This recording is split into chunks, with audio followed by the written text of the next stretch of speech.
look at yourself and realize that when you become helpful to other people, to your peers, okay, they will become your champions. And the only way that you're going to be successful is if the people who champion you are the people who work as your peer or under you. The boss is only going to react to that. And you have to listen to those who are coaching you if you want to get better at whatever it is you do. Because everyone has a coach. Everyone needs a coach. Everyone doesn't have a coach, but everyone needs a coach. Even Michael Jordan had a coach. Tom Brady had a coach. Okay. And they would tell you that they would not be who they were without coaching. What do you do when you get that management position and then suddenly realize you don't have a roadmap for leading people effectively? Welcome to the Leaders of Transformation podcast. I'm joined today with Noel Massie, who is the former VP of U.S. Delivery Operations at UPS. He brings over 40 years of leadership experience, and his book, Congrats, You've Been Promoted, is a powerful guide for new managers learning to lead with confidence. And so we're going to dive into a few of the different concepts in the book and why he wrote the book. And we've got a great show planned for you here. If you're a leader or you want to grow as a leader and grow into that role, but even preparing yourself for that future role, this episode is for you. So Noel, welcome. We're glad to have you here today. Well, Nicole, thanks for having me today. I'm glad to be here, and hopefully your listeners will get something they can use over the next half hour or so. So I'm happy to be here. I'm sure they will. I'm sure they will. And I love doing this because I always learn from my guests as well. And I know I'm going to learn from you in all the vast experience that you have. So let's start off with sort of your career, a little bit more of a backstory and how you even got into a management role, leadership role, because I know from reading your book that you've held a lot of roles and I don't know if it's fast tracking necessarily, but it's certainly something that you have learned and grown and each step of the way and just continue to that stair step, if you will, to leadership. So tell us a little bit about that journey.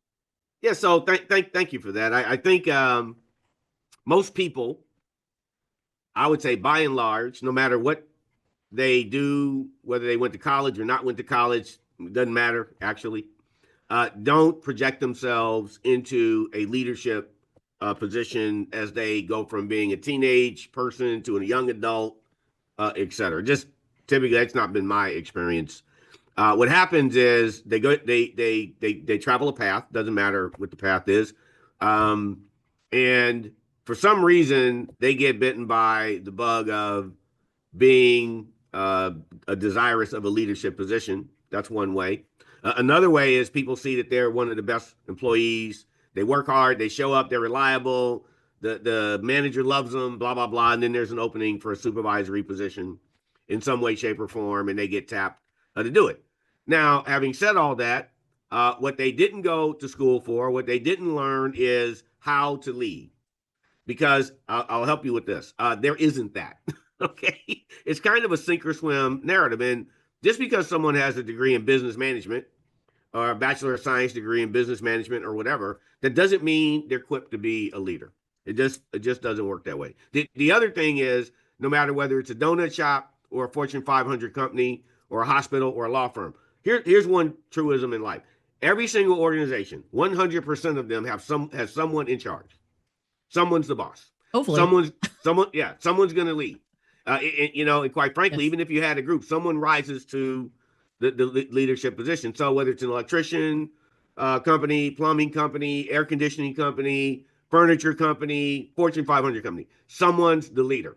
Someone is in charge of the people at the front line, the flesh and bone of the organization, the people who pick up the couch and move it, the person that plumbs the plumbing. Okay, the owner of the business doesn't go do the plumbing. Maybe in the beginning, but not once the company gets going, right? So how do you teach whoever's in charge of that group how to lead them? Well, UPS had the same challenge as the small company.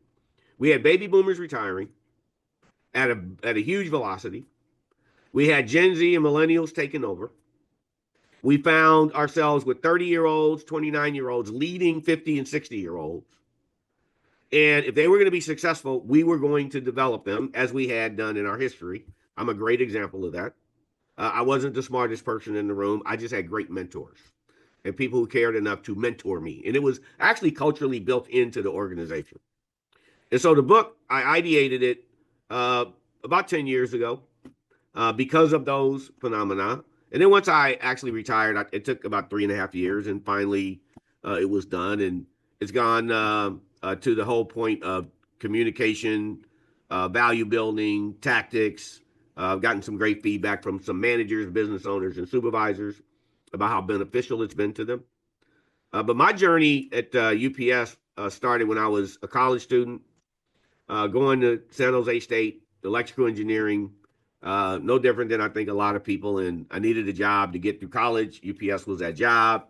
After a few months, the manager came and said, "Hey, we'd like to make you a part-time management person," because I was in a part-time position, supervising people who were night loading and that kind of stuff. And then when I was about to graduate from college, the organization said, "We'd like to promote you into a leadership position of greater responsibility," because I'd actually had accepted a job at Hewlett Packard, engineering. Right, I was going to be an engineer, but UPS said, "Hey, wait a minute, whoa, we love what you're doing, stay," and it was the best thing that ever happened to me. It was a better fit, candidly, for me to be in a leadership position than to be sitting behind a desk pushing a pencil. And later on, I became a manager with 400 or 500 people in the mid 80s. I became a mid-level division manager later that decade in the late 80s. And then I became a president in 1997, and I led 5 different business units as a president. And then in 2016, the organization, the COO, CEO asked about would actually delay retiring because I was going to take over U.S. Operations, and I was happy to do that. And so it may feel to many people like I ascended to these great heights, but no, it was a climb, and it was work, and it was listening to mentors, and it was paying attention and recognizing that you have to listen to those who are coaching you if you want to get better at whatever it is you do.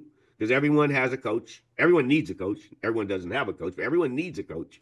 Even Michael Jordan had a coach. Tom Brady had a coach. Okay. And they would tell you that they would not be who they were without coaching, right? No different. I'm not comparing myself to them, but I'm saying that everyone needs it as they did. And certainly I was an example of that. Yeah.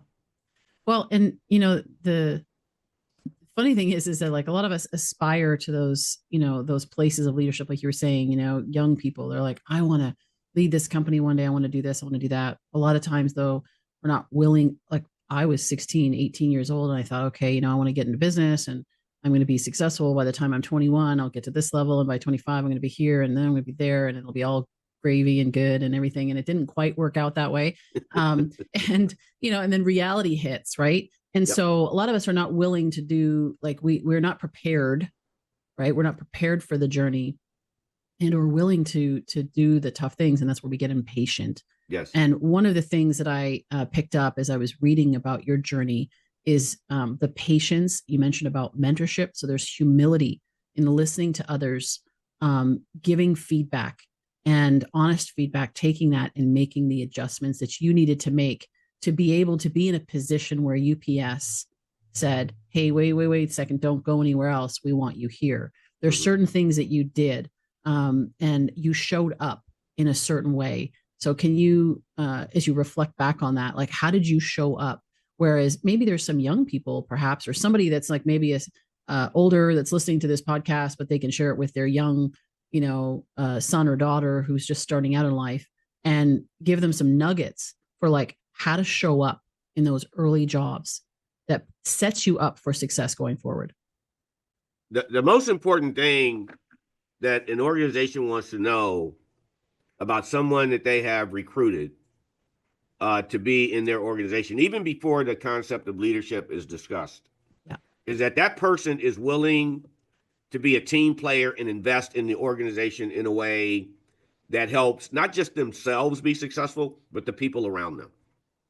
And I would say to a young person that the behavior you display around helping others will have more to do with organizational acknowledgement that you are invested in the organization's pathway growth than probably anything else. Because others will judge you by what they think of the quality and effectiveness of your work, not what you think of it.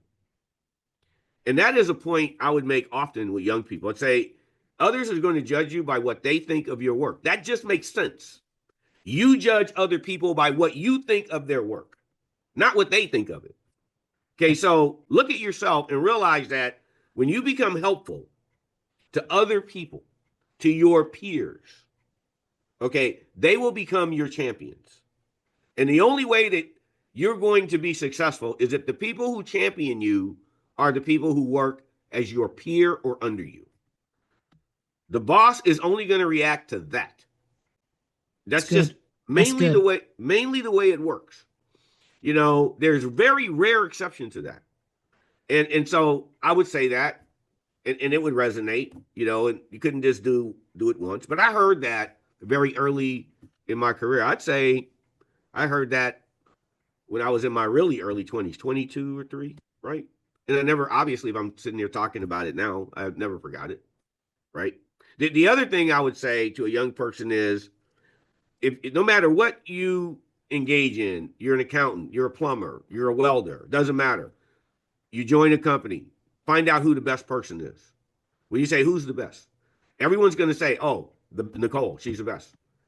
Okay, who's the best welder in our welding company? Oh, Nicole's the best. She's the best. I mean, there's a few people at the top, but we know who the best is. And align yourself with that person. Have coffee with that person. I mean, don't be a pest. Don't, you know, but most people, if you go say, "Hey, like to have a cup of coffee," it's happened to me many, many times, and I never said no. Not one time did someone come to me and say, "No, can I have a cup of coffee with you, just to kind of talk about things, blah blah blah." And I it might have been a month or two, but I never said no. It was going to be based on how dogged that person was going to be and following up with me, even when I was a president, right? Right. Okay? But find out who the best is, especially early in your career. And then best forklift driver, best supervisor, who's the best? I clearly and legitimately always respected that aspect of anything I did. Who was the best? I got that from my grandfather. My grandfather, who was born in the year 1900, and he was a barber, and I swept hair in his barber shop when I was a kid, 7, 8. I learned many, many things in that barber shop. I talk about some of them in the book. But in any event, looking at who was the best and learning from the best came from him, right? We were in a barber shop, and he would say, "Hey, Clinton's the best. He's the best barber in the shop. You want to learn how to cut hair? Spend time with Clinton. Watch him. Just observe him." The point is that the best resonated for me. And when I became initially an employee, when I was night loading, it was about who was the best doing that. And I actually remember the guy that worked with me named Kevin. He was an employee. He wasn't in management. And Kevin was the best. And I learned from Kevin. And then I became a supervisor and on and on. And even when I became a president, I was very aware of who was considered the best president and why that was. And it was always because they were helpful. It was always because they weren't self-centered. It was when in leadership, how you develop and what you give is important, especially in large organizations. And then finally, I would say to a young person, and this is my sons, if they were sitting there, I have a 30 and 32-year-old. If I just said these 2 words, you can't, if I just said that, you can't, they would finish that sentence with hope to get more than you give. They both would finish that sentence. They'd say, you can't, and they would say, hope to get more than you give. Meaning, if you don't give of yourself, if you don't give in general, I don't care what the topic is, doesn't matter. If you don't give, you shouldn't expect to get. If you don't give support, don't expect to get support. Right. If you don't give kindness, don't expect to get kindness. If you don't give help, don't expect to get help. I mean, the point is you can't hope to get more than you give. But people do. People do. And so really kind of, if they want to unlock potential, I'd say live a life where you recognize that you can't hope to get more than you give. And always think about it through that lens. That solves a lot of things for people. That's good. Yeah, it's interesting because when you talk about that, I think about people over the years that that I've worked alongside, or people that will say, I deserve to get paid more for this role. They're not paying me enough. Right. And it's like, it's interesting because I've never had that working for somebody, there's been seasons where I've always had my own business, but I've had seasons where I was an employee working for someone else that came on as a project in that capacity. And I've never experienced that where I felt like, oh, they should be paying me more. Usually, actually, I never even had to ask for the pay raise. They gave it to me. Why? Because of that principle. And being an entrepreneur, growing up in a business household, serving first, over delivering, right? Going over and beyond. They're like, we want to keep you. And so therefore we want to keep paying you more so that you stay. Right. So I think there's a lot of young people that have that entitlement, right? Where they think they're entitled to something. Maybe they went to school or whatever, and they got these degrees. And so they should be starting up a higher level. But there's humility in just being able to say, I'm going to start here and I'm going to learn all I can. I think of a gentleman who was the youngest vice president at Citibank, Paul Pilzer, at the age of 26. And he was asked, how did you do that? Like, yeah, you went to Wharton Business School. Sure. But still, there's a lot of other people who went to Wharton Business School. What did you do differently? Right. And so he said, well, every time I got into a role and I started to figure it out, I moved on to the next role. So I never got to, because sometimes the goal is like, I want to get good at what I do to the point where I can just do it automatically. And he said, I never allowed myself to lag in that plateau, sit there. I kept moving forward and learning and growing. And those stair steps, like I just had that picture with you in the beginning. It's like those stair steps of growth. Right. Yeah, sure. And so he said, I just kept moving, and I hear that in your story as well, to be able to go from where you started off, night shift, right. And part-time to being a president. That's pretty amazing. So, and I say amazing, it's doable, it's possible, but it takes time and it takes the consistency. So your book, let's shift gears and talk about your book, because that's the beginning. Those are the young people that are getting started, and kind of, gave them some insight in that. Now let's fast forward now. Okay. They get that management position. They get that supervisor role. Congratulations. You worked hard. You served others. You demonstrated certain qualities that were admirable. And so now we're going to put you in a supervisor role. We're going to put you in a management role. And now you're responsible for all these people, however many. And there's no roadmap for that. Right. And so you wrote this book, to serve that gap, right? To fill that gap. Yes. So what are some of the first things that somebody needs to know once they get that promotion?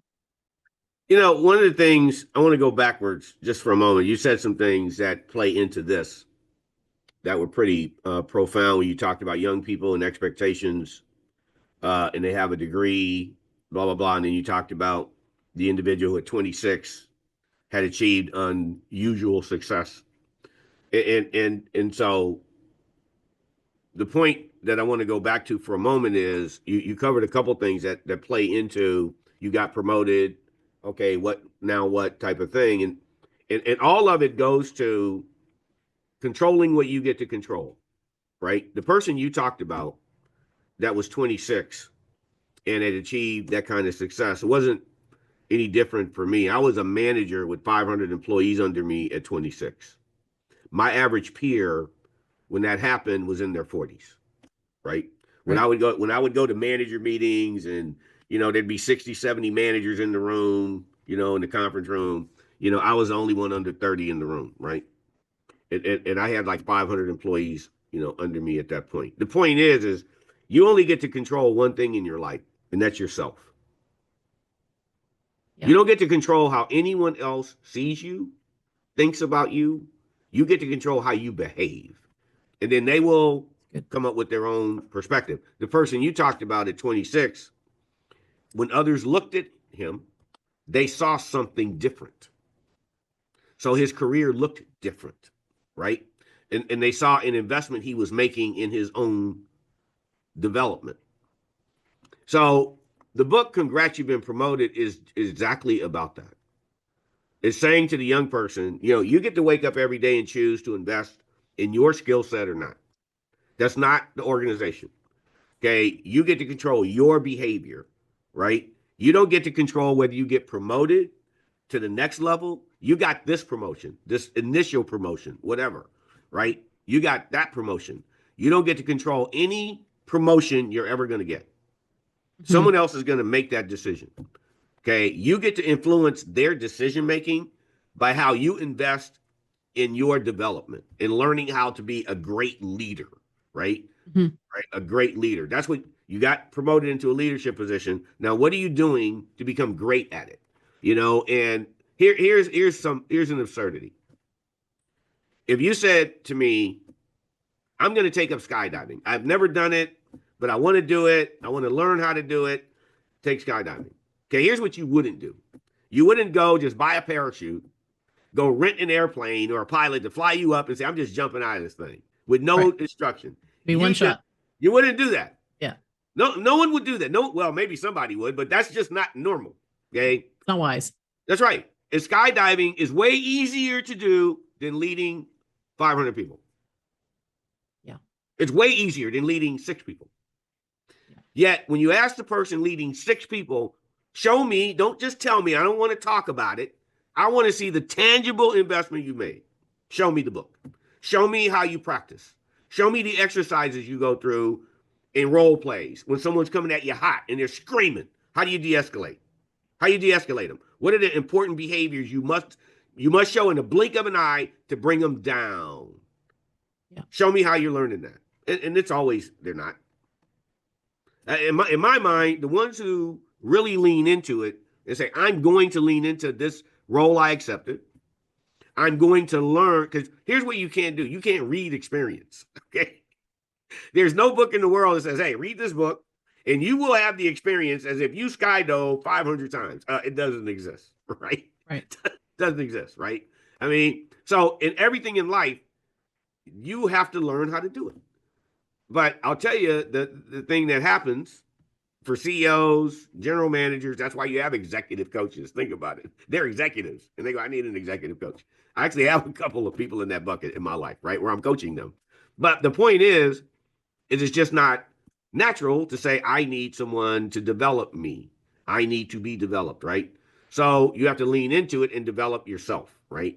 And look for content that does that. The problem, and the reason I wrote Congrats, You've Been Promoted, is that the books out there, when you go look at them, they're for people at the high level, want to be an entrepreneur, people that want to be the next Elon Musk or Steve Jobs or Mark Zuckerberg. But there's not a lot of books out there that says, you work on the front line, you work on the dock at Amazon, Costco, Home Depot. You're the manager for the people that unload the trucks when they come to 100 loads that come in, blah, blah, blah. You have a person, 57, you've asked them to do something. They went, hell no, I am not doing it. And it's just you and them one-on-one. There are no witnesses. What do you do? There's no book that tells you that. Okay, my book tells you that. My book is different because my book goes right there. It says, no, this is what happens in that moment of truth. Because I had that moment of truth. When I was 19, I had a 53-year-old take me on in front of my employees. Literally. He took me on, and he was 53. He was a tractor trailer driver in the union, and I had 7 employees working for me, and I'm like 19, 20. And this guy says, no, I'm not doing it. Okay, how'd I handle that? I handled it the right way because my manager, Glenn Lebrecht, made us role play that moment. When it was just us in the office, and there was like 9 or 10 of us in the office. And he'd go, okay, Nicole, you're going to be the unruly employee. No, you're the supervisor. Okay, here's the scenario. You didn't get paid. You were told you're getting paid, Nicole. You didn't get paid. It's Friday. You need this money to go camping. Noel's your supervisor, and you are uber pissed. Okay, Noel, de-escalator. That's good. Right. And the role plays, it's not reading it, it's actually living it. So by the time you get to that situation, you've already ran that play number of, you've already, like in football, right? Or anything. Exactly. That's what they do. Boom. That's exactly right. You don't go on football. They don't go to the sideline and the coach goes, okay, let's draw up a new play right now. We're going to run it right now. No, you practice, you rehearse, you practice. And so, yes, that's exactly right. I mean, if I were going to teach you how to drive through an oil slick at 60 miles an hour, and we went on the track, the first time I took you through, I would demonstrate it and I would do it. 7 steps of effective training. It's a skill. It's in my book. I would demonstrate how to do it. Then I'd say, okay, Nicole, now you're going to do it. Then you'd spin out all over the place, right? Failure matters. Then we do it again. Then I would demonstrate. Okay. And I would explain. And I would tell you everything I was doing. Then I would have you do it and say everything back to me that you're doing, right? And then eventually we get through the oil slick. Mm-hmm. Then when you see it in real life, you don't panic. Yeah. Right? Well, that's what happens, when a person's 26, 27. There's some person in the group who absolutely is the informal real leader of the group. There's somebody in there. Right. The group is looking at how you and that person interact, right? And so I talk about the importance of the terms and conditions of value-based leadership is the foundation of the book, number one. And so I talk about understanding how everyone has terms and conditions, everyone. There's no exception to this. If I said to you, Nicole, tell me the non-negotiable things that must be on the table from whoever you're working with for you to keep doing that, right? Yeah. The things that they can't cross, these are the values that are important to you, write them down. And you make a list. It happens every time I do a workshop. I just did a workshop with 30 attorneys for the Office of the Inspector General here in Chicago, and they all did the same thing, and it wasn't different. So it doesn't matter whether you're an attorney or a truck driver, it just doesn't. People write down respect, listening, communication, in some way, shape, or form, hearing me, listening. People write that down. And so what I say to the new leader is everyone has terms and conditions. Period. Not just refrigerator warranties. Okay. There's terms and conditions that everyone has. If you don't know them and understand them, you won't be able to lead the group of people that have them. And the way that you understand that is you meet with them on their terms, one-on-one, when you first become their boss. You don't wait 6 months. You do it immediately. You think about when you met the parents of your spouse or whoever you're dating, or you are applying for credit. It's ironic to me. People put their best foot forward. I'm applying for a house. Every T crossed, every I dotted. Best foot forward. You go in the bank, you put on a suit. You look good or whatever, right? Okay, you go through all these machinations to put out the very best you possible. Then you meet a group of people, and you're their leader, all right? You know what you're supposed to do? Put out your best foot possible with every single person. You don't meet them. You meet groups in a group setting, okay? But you learn individuals. You don't meet people in groups, okay? You meet them individually. And if you have 10 people where you're their supervisor, you determine their life, what time they start work, when they go home, blah, blah, blah, all this stuff, kind of important. You're kind of an important human being. When they see you walking down the street, what do you want them to say? Oh, there's Noel, my idiot boss. Or, hey, family, there's my boss. Which one of those you want? Okay, then you need to earn that second one, right? Because when you're walking down the street and your people who work for you see you in the mall or whatever, they're going to go. You want them to go, hey, family, there's my supervisor. There's my boss. Hey, Noel, how you doing? That's what you want. You have to earn that, okay? That's not because you got the title means nothing. Leadership is not just a promotion, okay? It's a discipline, right? Mm-hmm. It's not a promotion. It's a discipline. And you have to invest in it and learn it if you want the respect that your people probably at the end of the day, there's never been a group I've ever met that didn't want to respect whoever their boss was. Usually it starts off at 100% and it decreases. Yes, and sometimes very quickly. Right. Usually it starts off okay and then it decreases based on the behavior of that leader or lack of leadership of that leader. So that being said, the practice part of this thing is a huge component of the book. The rehearsal part, and I have exercises at the end of every chapter that says, okay, now go do this with friends or family. Go try this technique, etc. Right? Mm-hmm. That's exactly right. Well, I think there's something that I just want to highlight in what you said about the way that a leader, from a mindset standpoint, that a leader, supervisor, boss, whatever you want to call that person, has in that example, because there's a lot of times, and I think this is where people get frustrated with their boss, supervisor, is because the supervisor, boss, leader, manager, whatever, comes across as though you work for me, so you serve me. And that's not good leadership. As a leader, I've always approached it, whether consciously or subconsciously, it's that servant leadership, where it's like, I'm serving you. How do I create an environment where you can thrive? Zig Ziglar had a saying, and I love Zig. Zig was great. And he said, help enough other people get what they want and you'll get what you want. And if you help enough other people, I just see leadership as creating environments where people can thrive and be the best that they can be. And so I'm serving that person on the the loading dock. That person is doing something. So I'm tasked with a role. I need to get these trucks on the road on time, right. delivered to the customer. I'm tasked with that. And this is my team that's going to help me do that. And so how can I support them best to be able to do that with excellence? Right. And so it's a reverse. And I think that sometimes I've seen that where people get into leadership roles and they feel like they're supposed to be a different person. Right. Because now it's like, now people are looking at me. Now I'm focused on what they think of me. And as one of my mentors said once, it was a speaker training. And he's like, Nicole, it's not about you. And I went, I know that. He's like, yeah, but you're still making it about you. Like, how am I making it about me?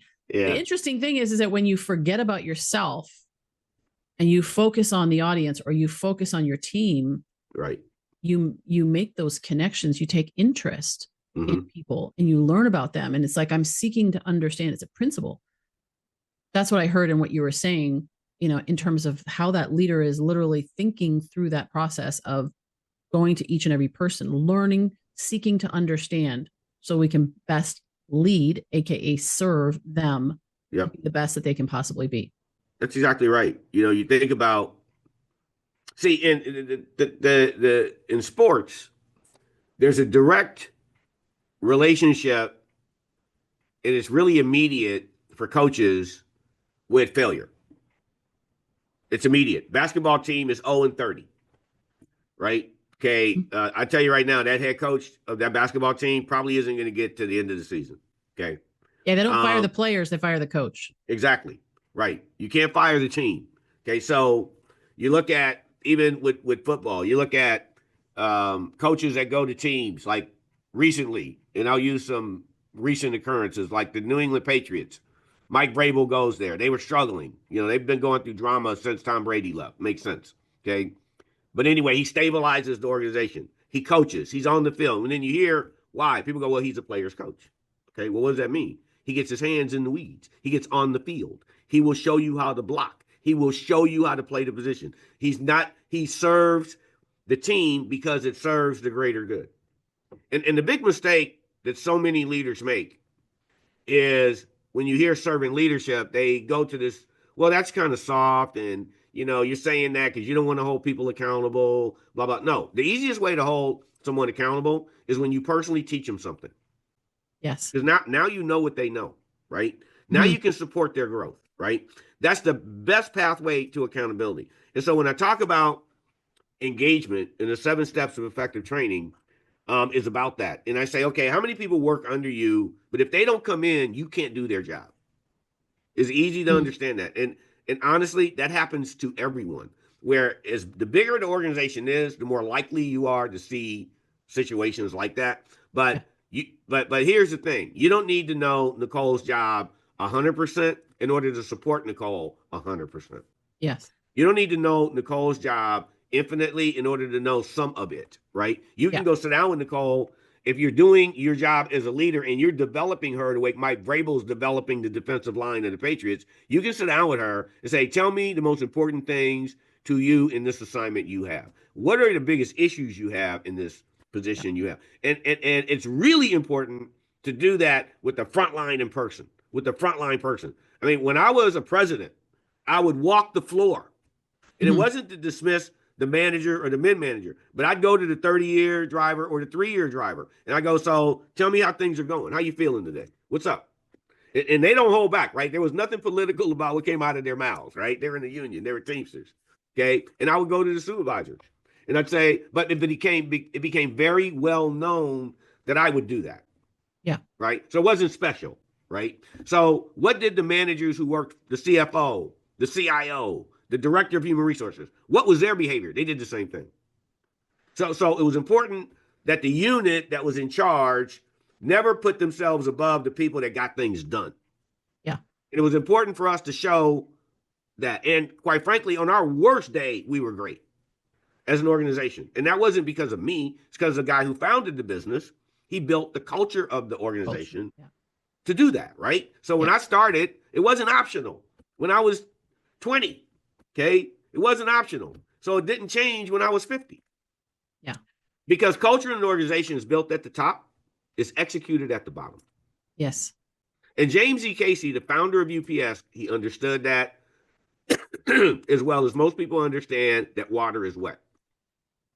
He understood that culture is built at the top, but it's executed at the bottom. And his walking through facilities and meeting people at the bottom was legendary. And that's why the organization went from a bicycle messenger company with 6 or 7 messengers in Seattle, Washington in 1907. When he was 19, he founded the company, to 500,000 people supporting 2 million as families. Okay, and around the world. And it wasn't secret sauce. We didn't create the iPhone. Okay, we didn't create Facebook. We just picked up something and moved it from one place to another place, period. It wasn't sexy. We just, Nicole needed to move a box. We went and got it to somewhere else, okay, at a price she could pay. But we did it efficiently and with courtesy. And it was universal in the organization because leaders in the organization that I spent 40 years in didn't get to be ivory tower leaders. Right. It wasn't allowed. It wasn't okay. You didn't get to sit in your office and just look at reports and ignore people. That wasn't the culture. And so the culture that we had in that organization was being executed at the bottom based on the behavior and the tone from leadership. And that's in any company. And when I would meet with 100 to 150 small business owners a year as part of my responsibilities as a president. And I met some great companies. But I would always go there with the owner or principal of the business and say, okay, so tell me how many employees you have. 53. Okay. What do you know about them? What if I go ask them what the most important thing that you're looking for from Leg Avenue or M-Wave or whatever, all these companies, is it going to be congruent with you? And they go, well, I think it will be. Well, okay, so you don't know it will be. No. Okay. I said, now, on a macro level, okay, understand what I'm saying, that the basic values of the organization come from where? Who do they come from? Some guy on the street or a TV commercial? The values of your business, where do they come from? And we would go down that road, right? And I'd say, okay, and I would frame it and go, so what about how many children you got? 3. Okay, where did they get their value system? Who was responsible from the day they were born in shaping their values? Well, me. Why? Why do you care what values they have? Right? That's absurd. Well, you care because it shapes their behavior, what they're going to do when they walk out the door. I say, so you care deeply about your children and their values. You got this big giant investment. This is how you eat. This is how you pay the rent. This is the economic fulfillment for the people under you, blah, blah, blah. What are you doing to shape their values? Tell me. They almost never can. And I'd say it's not hard. I'd unpack it the same way I learned it. It's not difficult. Okay. Here's a day. You're going to have long days, hard days, tough days, frustrating days. Your people need to know you're going to have all them days, part of life. Here's a day you're never having, the one that doesn't have integrity in it. Here's a day that we're never having in our company, an unethical day. We're not having that day. I said, if they hear you say that just once a month, when the moment of truth is there and something ethical needs to be decided, if there's any question, there's no question. They're not going to do it. Yeah. They're going to check with someone. Okay. You drive the behaviors of these 150, 200 people, period. You get to come in and say, here's a day we're never having, this kind of day. You get to say, hey, this is a great day to be organized. How can I help you do that? You get to decide culture. You get to say, this is a great day for each person to be helpful to someone else. So before you leave today, I want to know who you helped. You get to drive the behavior as the owner. When I would sit on a conference call with the United States operation, it'd be a couple 100,000 people, right? And I'd be talking to the management that they were responsible for. I'd be talking to the leaders, my operations team, right? Yeah. There'd be a couple thousand of them. But when I would say that kind of stuff, it always came back. I was in Miami once, in Hialeah, and this driver came over to me, and he was in his mid-50s, had 30 years with the organization, and he says, you know Massie? And I go, yes. and asked him his name, and he told me. He says, "Well, I want to thank you for something." And I was like, "Okay, great. You know what?" He goes, "I want to." He says, "I heard from a supervisor that we're never having a day without integrity in it, and he assigned that to you." And he says, "The first time in my 30 years I ever heard a supervisor say something like that to me." Wow. Right. The point is that I'm sitting in Atlanta when I said that we didn't have Zoom, right? We had conference calls at the time. Zoom came a little bit later. But in any event, the point is when you're in a leadership position, people want to hear from you things that make sense. You have a responsibility to create that. Yeah. And that's where leaders fail the most is they wake up, the shipments aren't in, something's wrong, blah, blah, blah. And they don't understand that those problems are part of business, right? Okay, you don't get to run a business that's just smooth all the time. It's almost comical for people to think that, right? So when those moments happen, that's when leadership matters the most. Yes. Not you don't get to allow yourself to behave in a way that minimizes the humans doing work for you. Yeah. Losing tempers, being stressed, then you're not in the right position. You shouldn't be the leader if you're going to allow those behaviors to control how you treat others in a poor fashion.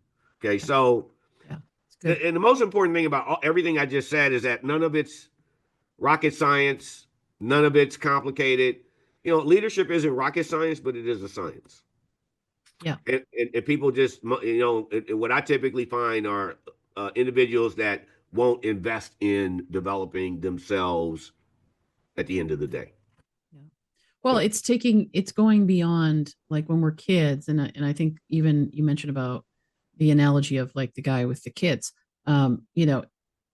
It starts literally back then in growing up is unfortunately we have a lot of when we're kids, you and I, even growing up, as little children are centered on themselves, right? Feed me, bathe me, maybe not bathe me, something like that.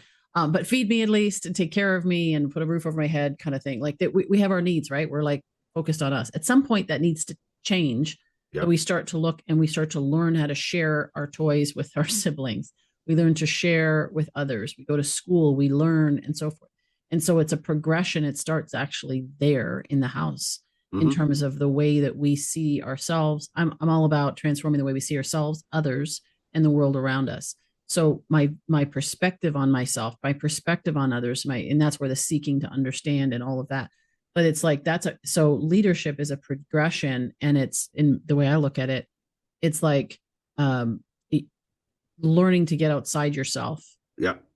And it's not about you. And that's why people get angry and frustrated because wait a second, it has to be because they're not secure in themselves. When we're not secure in ourselves and we need to prove ourselves, then if something goes wrong, then we take it personally rather than, I love what one of my mentors would say. He said, it's not about right or wrong. It either works or it doesn't work to get us to the outcome that we're looking to get. And so it's literally depersonalizing it in a way of saying, okay, taking ownership, yes, taking responsibility, yes, but going, okay, so this didn't work, or this is not working, or we have this crisis, some issue, and what are we going to do about that? Like, this isn't working. Our goal is this. This isn't going to get us there. How do we get there together? And I think it's a shift. So it's a shift in mindset. And to your point about doing the work, it's not rocket science, but it is a science. Yes. And I love your book, and I know that we could talk for hours on this topic, and I can see how passionate you are about this because you've lived it, you've taught it, and it's who you are. And so, and it's in your book. And so we're going to encourage our listeners just to, get a copy of your book and study that, not just as a book to read through and go, that was a really good book, put it back on your shelf, but to actually use it as a resource. Yes. Personal growth, a resource to go back, a guide of going back over and over again and saying, okay, like I'm using this. I'm literally like, wear the book out with what's in that book. And so, yeah, thank you, Noel. I just really appreciate you, and I appreciate your example. And what really struck me is when we were talking in our pre-chat, and even before then, when I got the recommendation of having you on our show, I I was interested in it because you come from that grassroots, like operational standpoint, not the ivory tower Yep. perspective, white collar. These are people, like you said, the 57-year-old or the 56-year-old that says, no, I'm not going to do that. How do you deal with that? It's boots on the ground. That's where the rubber meets the road. And so I appreciate that. And there's one more thing I just want to highlight in what you said there about culture. Is culture is set at the top, but it's actually in the leadership executive suite, but it's lived at the bottom. And if you want to know what the culture really is, you go to the bottom. You go to the front line, not bottom, the frontline workers. Yes. You go to those people. That's right. When you want to know what your culture is, you go there to look for it. Don't ask a leader what their culture is. Ask the ones on the front line. That's right. What it's like, because they're the ones that really know. And if it hasn't translated from here to there, it didn't translate. It's not part of the culture. So you have a different culture than you think you do. And so I think that is very prevalent in the workforce right now, is we have a lot of toxic environments, and people are going, well, I don't understand why. Yep. Because we're doing all the right things up here. And it's like, but if it's not translating from here to there, there's a disconnect. And so I think you help fill that gap and resolve that disconnect by teaching leaders, not just the ones at the top, but the ones all the way through top, whatever, in that leadership role. You actually help those along the way fill the gaps with understanding how to lead at these levels, so that whatever message is being shared there can actually make its way all the way through. Yep. I actually had that's a great point. I'll say two really quick things, because I know we're at the end of our time, but so I had a CEO of a organization that's U.S. based, coast to coast, 5,000 employees, blah, blah, blah, reach out for me.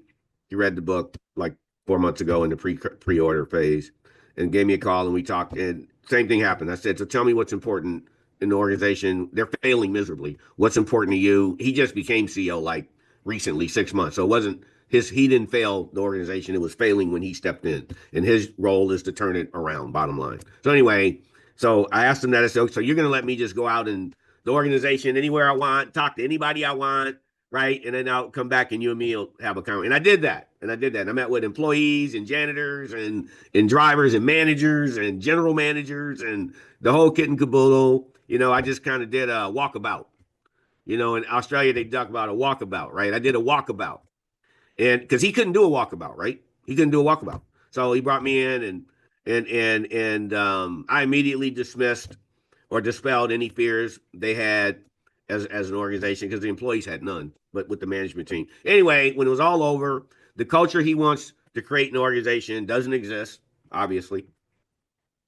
But the point is that you can say we're the greatest, blah, blah, blah, blah, blah. We do the blah, blah, blah, blah, blah, on whatever ads. Okay, but if Joseph on the front line doesn't agree with you, doesn't feel supported by you, then you are lying to your customers. Yeah. Okay. So unless you want to go down and spend time in the hole with the people who do stuff and help them do the stuff you want them doing, and have them engaged in that stuff and how we're going to do it, then you can't be committing that you do it. Yeah. Right. And fortunately, this particular CEO is pretty astute, and I know he's going to be very successful, him and his team. But the point is that goes to what we were talking about, right? Yeah. And then finally, I would say, for business owners in particular, right? Don't drink your own Kool-Aid, right? Yes. Don't drink your own Kool-Aid. Go find out what's up with the people who do the work in an unpolitical way, and get honesty. That's good. Thank you. Yeah, I had a client once, a new client, and I said, he says, I'm a good leader. And I said, okay, are you open to us verifying that and getting a little bit of feedback on that? Right. And, and he's like, well, you can, but, I'm a really good leader. And then we go into the organization and realize, not to make him look bad or anything, but people having honest conversations, right? And having them, and to say, okay, there's certain things you do well, and there's certain things that can be improved. And so let's work on those things. So the challenges that you're facing, a lot of people will say, leaders, business owners, I work with them as a coach as well. And they'll say, you need to fix my team. And I go, really? Tell me about that. Because it's not usually the team, it's the Right. leader and what's being, communicated down. Yep. Yeah. So, but anyway, I just really enjoy this conversation, Noel, and we could talk for hours on this. I'm just going to suggest that people go to your website, noelmassie.com, get your book. It's on Amazon. Congrats. You've been promoted. It is excellent. And once again, I just encourage our listeners and viewers to wear it out and do the exercises, do those role plays so that you're not just theoretically learning it, but that you're actually learning it in experientially learning it. Yeah. And it makes all the difference in the world. So we encourage you to do that. I always say leaders of transformation, take action on something that you learned today. Maybe it's just revisiting your leadership style and saying, what kind of leader am I? If you're really courageous, you know what? And willing to be honest with yourself, ask some of the people that report to you and say, like, what kind of leader am I? Mm-hmm. We usually do, we hear a lot about like the performance reviews, right? You've done this well, you've not done this. Okay, reverse that. How about getting some feedback on how you're leading?